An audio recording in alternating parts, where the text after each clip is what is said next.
الإخوة والأخوات الكرام الجمع الكريم، اليوم يا إخوة 14 رمضان، يعني الليلة ليلة 15 من رمضان، فهذه ليلة النصف من رمضان. وسبحان الله، كأننا بالأمس كنا نستقبل رمضان، وبدءا من غد سنبدأ في النصف الثاني، يعني في الأعداد التنازلية لهذا الشهر الكريم الذي وصف الله تبارك وتعالى أيامه بأنها معدودات، فقال أياما معدودات.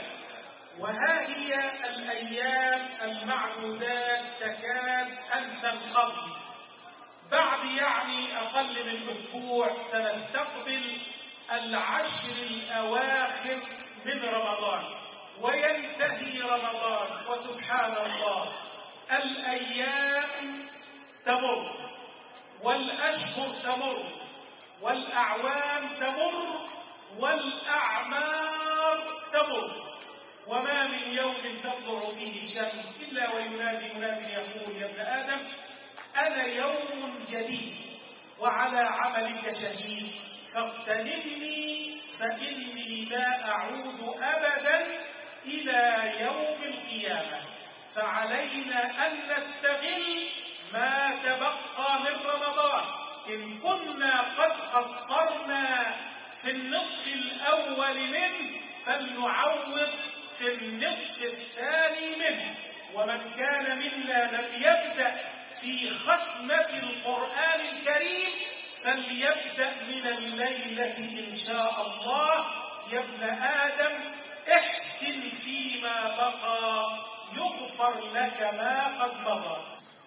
Zeph was giving us a beautiful realization that we are in the middle of the month of Ramadan. Today being the 14th day is the 15th night of Ramadan, which means that just as we feel Ramadan has just begun, tomorrow we are actually beginning the countdown to the end. We're going to be closer to the end of the month than the beginning of the month. And in less than a week, we're going to be in the last 10 nights of Ramadan. And this is how quickly the days pass, and the months pass, and the years pass. And there is not a day which comes where unless that the day tells you, the person, that, oh, son of Adam, I am a witness over your deeds today, so take advantage of me because I will never return until the day of judgment. Because every day that goes by, this day is gone, and so let's take advantage of these days. And the person who has not yet completed or been on track with the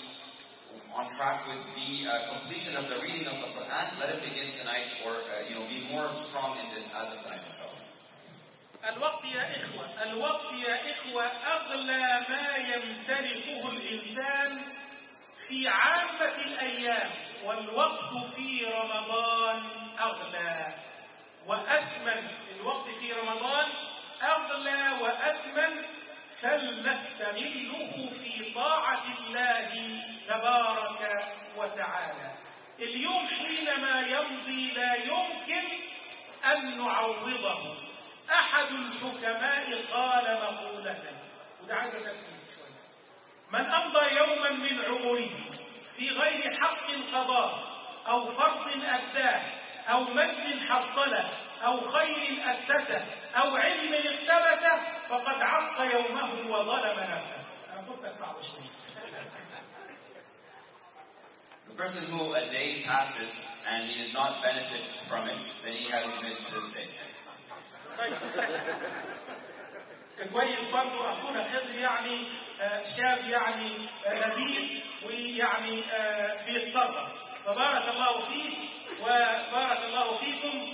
وفي الترجمة خير الكلام ما قل ودل. قوموا إلى صلاتكم أثابكم الله.